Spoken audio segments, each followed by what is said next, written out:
되게 하여 주옵소서. 감사합니다. 사랑합니다. 예수님의 이름으로 기도드립니다. 아멘. 아멘.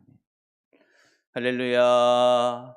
오늘도 주님 앞에 오신 여러분을 축복합니다. 우리 서로 인사하겠습니다. 잘 오셨습니다. 사랑합니다. 사랑합니다. 사랑합니다. 오늘은 지난 시간에 이어서 우리가 교회 안에서 은사를 어떻게 쓰면 좋을까? 은사에 대해서 함께 살펴보고자 합니다. 오늘 말씀을 통해서 우리는 정말 지혜로운 성도들이 되고 또한 교회의 질서 안에서 은사를 잘 활용하고 또한 자신을 낮춤으로 주님께 기이 쓰임 받고 주님의 복과 은혜를 누리며 살아가는 우리 모두가 되시기를 축복합니다. 아멘. 자, 그렇다면 우리는 은사를 어떻게 사용해야 할까요? 첫 번째, 우리 같이 한번 읽어봅니다. 시작. 상황에 따라 지혜롭게 해야 합니다. 우리는 은사를 사용할 때요, 항상 그 상황을 보면서 지혜롭게 교회의 덕이 되는지 이것이 영혼 구원에 유익한지를 고려해서 은사를 사용해야 합니다. 우리 20절부터 23절까지 우리 다시 한번 읽어보겠습니다. 20절부터 시작. 형제들아, 지혜는 아이가 되지 말고 악에는 어린아이가 되라. 지혜는 장성한 사람이 되라. 율법에 기록된 바 주께서 이르시되 내가 다른 방언을 말하는 자와 다른 입술로 이 백성에게 말할지라도 그들이 여전히 듣지 아니하니라 하였으니 그러므로 방언은 믿는 자들을 위하여 위하지 아니하고 믿지 아니하는 자들을 위하는 표적이나 예언은 믿지 아니하는 자들을 위하지 않고 믿는 자들을 위함이니라. 그러므로 온 교회가 함께 모여 다 방언으로 말하면 알지 못하는 자들이나 믿지 아니하는 자들이 들어와서 너희를 미쳤다 하지 아니하겠느냐. 아멘. 지금 이제 바울은 고린도 교회 성도들에게 악한 일은 잘 모르는 어린아이가 되고 그리고 지혜에 대해서는 장성한 사람이 되어서 참 지혜롭게 해야 된다라고 이야기하고 있습니다. 바울은 이미 설명한 것과 같이 이제 방언으로 다른 사람에게 앞에 나서서 이야기하지 말라고 권면을 합니다. 특별히 이 방언은 어떤 것인가? 이 믿음이 적은 자들에게 이 하나님께서 믿음을 주시기 위해서 주시는 개인적인 은사다라는 거예요.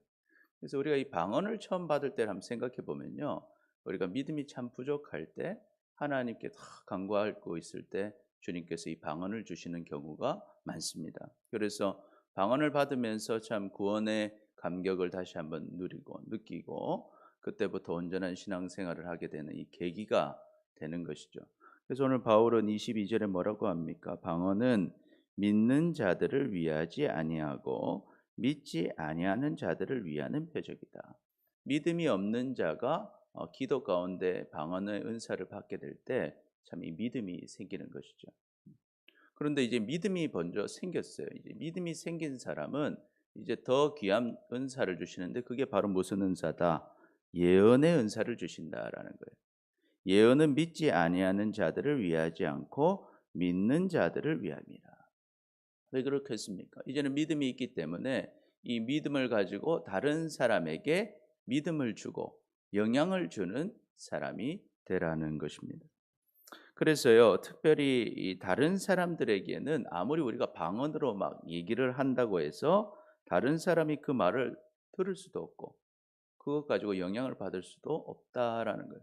방언이라는 것은 하나님과의 우리 사이의 깊은 기도, 영으로 하는 기도이기 때문에 기도로서 유익을 주는 것이지 대화를 할 때 방언을 쓰는 것은 아니다 하는 것입니다.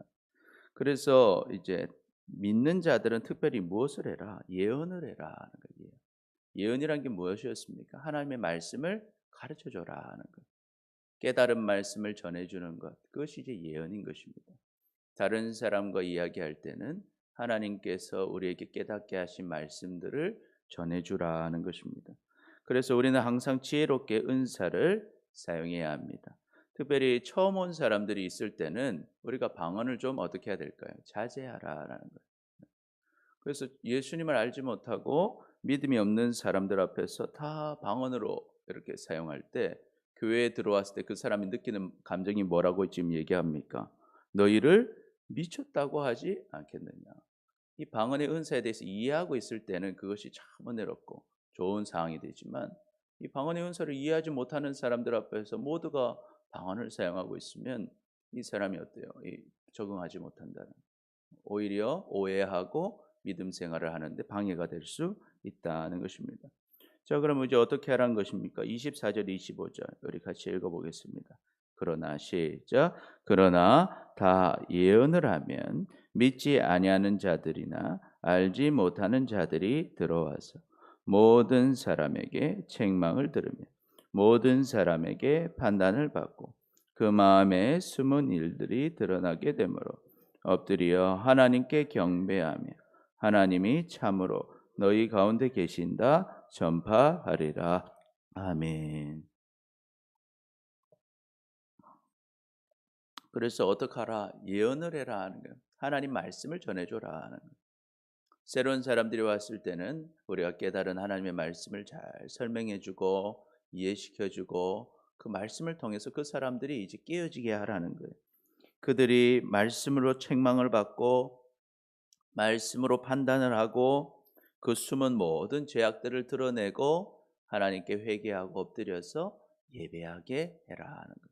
어떻게 그게 가능합니까? 하나님의 말씀을 전할 때. 근데 여기서 중요한 것은 하나님의 말씀은 누가 전하는 것입니까? 어떤 한 사람이 전하는 것입니까? 아니면 모든 사람이 전하는 것입니까? 24절 보니까 모든 사람에게 책망을 받고 모든 사람에게 판단을 받고. 이 무슨 말입니까? 여러분, 우리가 성도라면 다 말씀을 전하는 여러분 되시길 축복합니다. 그래서 우리가요, 설교는 목사님만 하는 게 아니라 음, 우리의 삶 가운데 여러분들이 다 여러분의 가정의 목회자고 여러분의 직장의 목회자고 여러분의 친구들의 목회자가 되어서 그들에게 말씀을 가르치시기를 축복합니다. 그래서 모든 성도는 하나님의 말씀을 전하는 예언자들이고 하나님의 말씀을 전하는 선지자들이고 전도자들이고 선교사들이다 하는 것을 여러분 잊지 마시기를 축복합니다. 그럼 우리를 통해서 하나님의 역사가 일어나서 그들의 심령이 깨어진다라는 것. 그래서 우리는 은사를 사용할 때 항상 이 상황에 따라서 지혜롭게 사용해야 합니다. 특별히 은사를 사용하면 우리는 어떻게 지혜로워야 한다라는 거예요. 은사를 아는 성도들과 함께 기도할 때는 여러분 방언을 통해서 깊이 기도하시기를 축복합니다.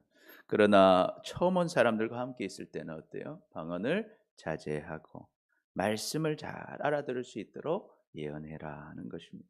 그래서 말씀을 전하고 말씀을 가르치는 데 집중해야 한다. 그래서 말씀을 통해서 자신의 죄를 깨닫고 회개하고 구원받는 놀라운 구원의 역사들에 우리 쓰임 받는 우리 모두가 되시기를 축복합니다. 아멘. 둘째로 우리가 은사를 사용할 때 어떻게 해야 되는가? 우리 같이 한번 읽어보겠습니다. 두 번째, 음, 두 번째, 교회의 질서 안에서 해야 합니다. 우리는요 은사를 사용할 때 교회의 질서 안에서 해야 된다 하는 것이죠. 우리 26절부터 28절까지 우리 읽어보겠습니다. 시작. 그런즉 형제들아 어찌할까? 너희가 모일 때 각각 찬송시도 있고 가르치는 말씀도 있고 계시도 있으며 방언도 있으며 통역함도 있나니 모든 것이 덕을 세우기 위하여 하라. 만일 누가 방언으로 말하거든 두 사람이나 많아야 세 사람이 차례로 따라 하고 한 사람이 통역할 것이요 만일 통역자가 없으면 교회에서는 잠잠하고 자기와 하나님께 말할 것이요 아멘. 그래서 우리 은사를 사용할 때는 이 목적이 항상 교회의 덕이 돼야 된다. 교회가 무엇입니까? 성도들에게 우리 함께하는 모든 성도들에게 덕이 돼야 되는 거예요. 그래서 우리가 교회에 모여서 찬송도 하고요, 말씀과 계시도 전하고 또 방언도 기도하고 방언으로 했다면 통역하고 다양한 은사를 사용할 때 반드시 교회의 덕이 되기 위해서 무엇이 있어야 된다? 질서가 있어야 된다. 질서가 있어요. 그래서 방언으로 하나님께 기도하고 하나님의 말씀을 혹시 방언으로 내가 앞에서 전하고 싶습니다. 그러면 반드시 통역이 있어야 된다. 그래서 통역이 다 알아들을 수 있게 전해줘야 한다는 거죠. 그런데 그렇게 전할 때도 이 순서를 정해서 하라는, 정해진 순서에 따라서 내가 만약 방언을 얘기했으면 한 사람은 그것을 통역해 주고, 그래서 그것을 사람들이 다 이해되고 절서 있게 정리된 상태로 해라는 거. 그런데 만약에 통역한 사람이 없다면 방언으로 앞에 말하지 말라는 거예요. 방언을 이해할 수 없고 그것은 개인적으로 하나님께 기도하는 일에 사용하라고 이야기하고 있습니다. 또 좀 더 읽어보면 29절부터 읽어봅니다. 시작. 예언하는 자들은 둘이나 셋이나 말하고 다른 이들은 분별할 것이요. 만일 곁에 앉아 있는 다른 이에게 계시가 있으면 먼저 하는 자는 잠잠할지니라. 너희는 다 모든 사람으로 배우게 하고 모든 사람으로 권면을 받게 하기 위하여 하나씩 하나씩 예언할 수 있느니라. 예언하는 자들의 영은 예언하는 자들에게 제재를 받나니 하나님은 무질서의 하나님이 아니시요 오직 화평의 하나님이시니라. 아멘. 여기까지 읽겠습니다. 예언하는 것도 어떻게 해라? 질서 안에서 하라는 거예요. 하나님의 말씀을 전하는 것도 질서 안에서 해야 된다라는 거죠. 자기가 말하고 싶다고 다 말하는 게 아니라 순서에 따라서 다들 이해가 될 수 있게 말을 해라는 거. 특별히 말씀을 전하는 것은 우리가 예언을 하든 계시를 하든 설교를 하든 깨달은 말씀이 정말 이게 하나님이 주시는 말씀인지 아니면 내가 그냥 생각하는 건지 아니면 사단이 이것을 깨닫게 해주는 건지 우리는 분별을 해야 된다라는, 이 분별을 위해서는 어때요? 이 정리가 혼란스럽게 하는 것이 아니라 딱 정돈된 상태에서 모든 사람들이 그 말씀을 분별하라는 거예요. 그럼 우리가 어떻게 하나님의 말씀 분별할 수 있을까요? 우리가 분별하는 기준 첫 번째는 바로 하나님의 성경 말씀입니다. 성경 말씀. 하나님은 변하는 분이 아니시죠. 그러므로 하나님께서는 성경에 나타난 말씀과 다른 말씀을 하지 않으십니다. 하나님은 일관적으로 말씀하신다는 것. 따라서 우리는 성경을 통해서 정말 지금 선포되어지는 말씀이 하나님의 말씀인지 여러분 분별하시기를 축복합니다. 그리고 두 번째, 우리가 어떤 기준이 필요한가? 우리는 교회를 통해서 분별해야 됩니다. 우리는 모두 한 성령님을 모시고 있는 교회 성도들입니다. 여러분 안에 있는 성령님과 저 안에 있는 성령님과 우리 안에 있는 모든 성령님은 어떤 분이신가? 같은 분이다라는 거예요. 여러분 이것을 잊지 마시길 축복합니다. 그래서 예언의 하나님의 말씀이 정말 하나님 말씀이라면 우리가 그 말씀이 선포될 때 성도들과 함께 이 말씀 나누고 함께 생각하고 함께 기도할 때 성도들 안에 계신 성령님께서 그 말씀을 모두 깨닫게 하시고 모두가 동의하게 하신다라는 거예요. 그런데 만약에 내가 아무리 하나님의 말씀을 전했는데도 성도들이 다 듣기에 이것이 아닌 것 같은 마음이 불편하고 옳지 않은 것처럼 여겨지면 우리는 그것에 대해 다시 한번 분별해 볼 필요가 있다라는 것입니다. 그러므로 우리는요 항상 성경 말씀과 교회를 통해서 질서 안에서 우리가 깨달아 하나님의 말씀을 전하시기를 축복합니다. 그래서 그것을 위해 교회를 주신 거예요. 같이 분별해서 잘못된 길로 가지 않게 하시는 것이죠. 또한 예언의 말씀 전할 때는 어떻게 해라? 한 사람씩 모두가 알아들을 수 있도록 질서 안에서 전해야 합니다. 왜? 하나님은 무질서의 하나님이 아니십니다. 질서의 하나님이시고 평화의 하나님이신 것이죠. 그런데 우리가 주님을 따른다고 했는데 막 너무 혼란스러워요. 혼돈이 돼요. 질서가 없어요. 그러면 그것은 사실은 하나님이 역사하는 것이 아닐 수도 있다라는 거예요. 우리는 분별할 필요가 있는 것입니다. 또한 하나님은요 항상 질서 가운데 무엇을 주시나? 평안과 안정을 주십니다. 그래서 32절 보시면요 성령은 어떻다라는 거예요. 성령의 역사는 우리가 의지에 따라서 통제할 수 있다라는 거예요. 성령은요 강제적으로 우리를 막 이렇게 흔드시는 분이 아니셔요. 만약 성령이 나에게 역사하고 있다면요 내가 아무리 방언하고 예언을 하고 있어도 멈출 수 있다는 겁니다. 왜 그렇습니까? 하나님은 우리에게 뭘 주셨으니까? 자유를 주셨으니까. 그래서 만약에 내가 이 멈추고 싶으면 멈추지 않아요. 이것은 다른 영의 역사일 수도 있다라는 거예요. 우리가 만약 성령의 역사라면 우리가 통제할 수가 있다. 왜? 하나님은 우리에게 항상 선택권을 주셔요. 성령을 따를 건지 아니면 멈출 것인지. 그래서 32절에 그렇게 기록하는 것입니다. 32절 보니까 뭐라고 그래요? 예언하는 자들의 영은 예언하는 자들에게 제재를 받나니. 그러니까 우리가 하나님이 예언을 주실 때 깨닫게 하시고 선포하게 하실 때 우리는 그것을 통제할 수가 있다라는 거예요. 왜? 하나님은 어떤 분이시니까 질서를 지키게 하시고 자유 의지를 가지고 하나님을 선택하게 하신다라는 거예요. 그래서 강제적으로 하나님이 막 끌고 이렇게 하시는 분이 아니래요. 그러면 우리가 다 뭐 선택할 것도 없이 다 지금 교회에 다 앉아 있겠죠. 그러지 않다는 거예요. 하나님 우리에게 선택하게 하신다.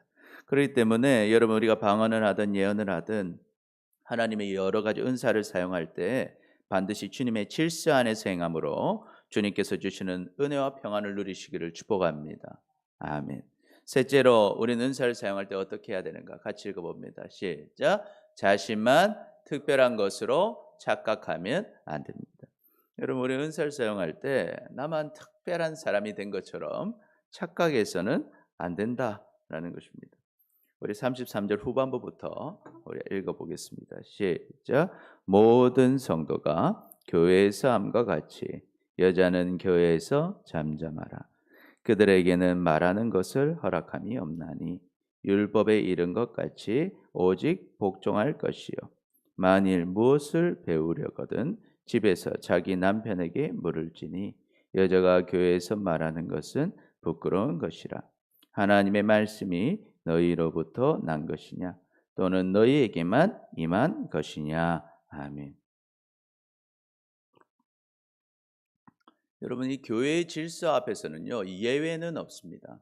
하나님의 말씀, 하나님의 통치 안에 예외자는 없다라는 거예요. 그래서 오늘 말씀 보면 모든 성도는 동일하게 교회의 질서를 따라야 합니다. 그런데 이 고린도 교회는 어떤 문제가 있었냐? 자기만 특별한 사람인 것처럼 자신의 은사를 자랑하고 예외적으로 활동하던 사람들이 있었습니다.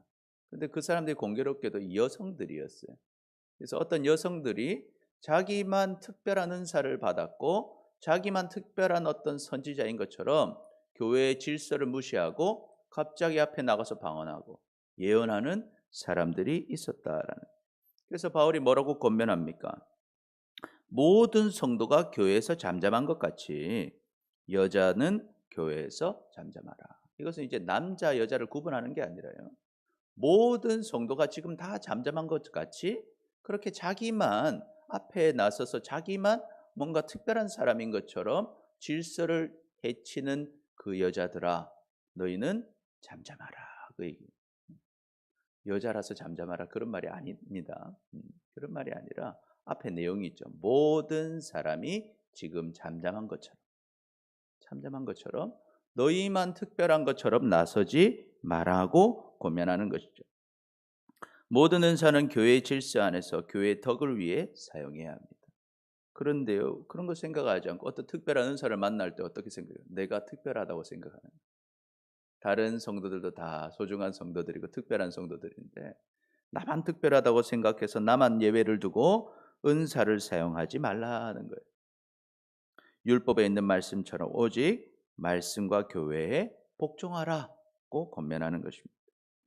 문제를 일으키는 어떤 사람들은요, 마치 자기만 하나님의 말씀을 받은 것처럼, 자기만 특별한 하나님의 종인 것처럼 행동했던 것이죠. 그래서 어떤 행동을 했냐면, 이렇게 막 설교를 하고 있는데, 갑자기 한 여인이 일어나가지고요, 갑자기 막 질문을 하고, 자기가 거기서 막 설교를 하고, 이랬었어요. 막 예언을 하고, 완전 질서를 무너뜨리는 여인들이 있었다. 이게 예배를 방해하는 것이죠. 질서를 잃어버린 것입니다. 그래서 우리가 듣다 보면 질문이 있을 수 있는데 그것을 어떻게 해라? 집에서 물어봐라. 아니면 그 끝나고 물어보든지. 정상적인 절차에 따라서 질서에 따라 해야 되는데 자기가 특별하니까 자기는 그 사항을 깨버리는, 질서를 깨버리고 자기가 특별하니까 자기가 선포하는 말씀을 들어야 되고 자기의 뜻대로 그것이 해결돼야 된다고 생각하는 것이죠. 그런 여인들에게 바울이 지금 뭐 하라는 거예요? 잠잠하라는 거예요. 교회에서 조용히 하고 있다가 질문이 있다면 남편에게 물어보라. 그리고 나서 절차에 따라서, 질서에 따라서 그 문제를 해결하라는 거예요. 질서를 무시하고 하나님의 말씀이 마치 자기에게만 있는 것처럼 행동하지 말라는 것입니다. 예외적인 것처럼 행동하지 마라.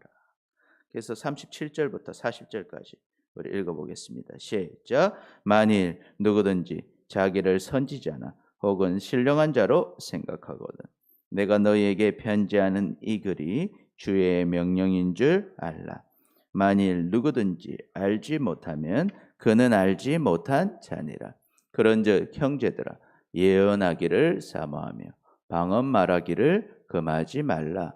모든 것을 품위 있게 하고 질서 있게 하라. 아멘. 그래서 우리는 품위 있고 질서 있게 하시기를 축복합니다. 이게 중요하다는 거예요. 그래서 바울을 이렇게 편지를 쓰는데 마치 자기 자신을 선지자나 혹은 신령한 자로 생각하는 성도들은요, 이 말씀이 하나님의 명령인 줄 알아라고 얘기하고 있어요. 네가 정말 하나님의 선지자라면, 당신이 정말 하나님의 신령한 자라면 이 말씀, 하나님의 명령을 지키라는 거예요. 그런데 만약 이것을 인정하지 못하고 있고 이것을 받아들이지 못한다면 그것은 하나님께로부터 난 것이 아니다라는 거예요. 왜? 우리의 하나님은 똑같은 하나님이시다. 똑같은 하나님이시다. 여러분, 우리는 자신만 특별한 것으로 착각하면 안 됩니다. 여러분, 우리는 다 동일하게 다 특별한 하나님의 자녀들입니다. 우리 옆에 있는 분들도 주님의 다 귀한 자녀들임을 여러분 믿으시길 축복합니다. 그래서 옆 사람보다 내가 더 낫다고 생각하는 것은 온전히 뭐예요? 착각입니다.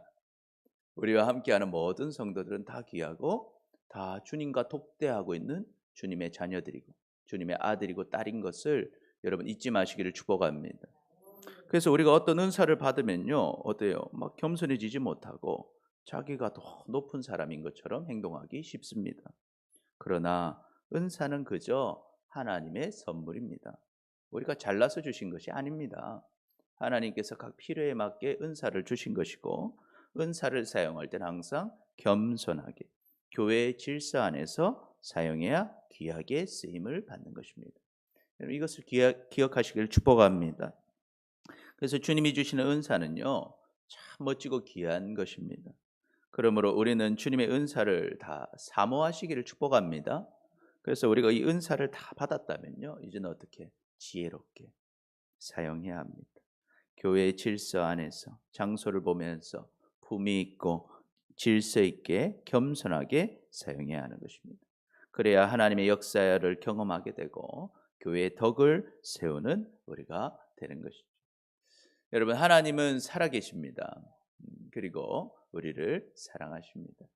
오늘 은사를 어떻게 사용해야 되는지 함께 살펴봤는데요. 첫 번째 같이 읽어봅니다. 시작. 상황에 따라 지혜롭게 해야 합니다. 두 번째, 교회의 질서 안에서 해야 합니다. 세 번째, 자신만 특별한 것으로 착각하면 안 됩니다. 그래서 우리가 정말 주시는 은사들 다 누리고 은사를 통해서 주님께 귀히 쓰임 받고 주님의 복과 은혜를 다 누리며 살아가는 우리 모두가 되시기를 축복합니다. 기도하겠습니다. 주님, 지혜롭게 은사를 사용하지 못하고 교회의 질서를 벗어나서 자신을 드러나려 했던 우리 모두를 용서하여 주옵소서. 이제는 지혜로운 성도가 되어서 교회의 질서 안에서 은사를 잘 사용하고 자신을 낮춤으로 주님께 귀히 쓰임받고 주님의 복과 은혜를 누리며 살아가는 우리 모두가 되게 하여 주옵소서. 감사합니다. 사랑합니다. 예수님의 이름으로 기도드립니다. 아멘. 우리 찬송가 197장 우리 찬양하겠습니다.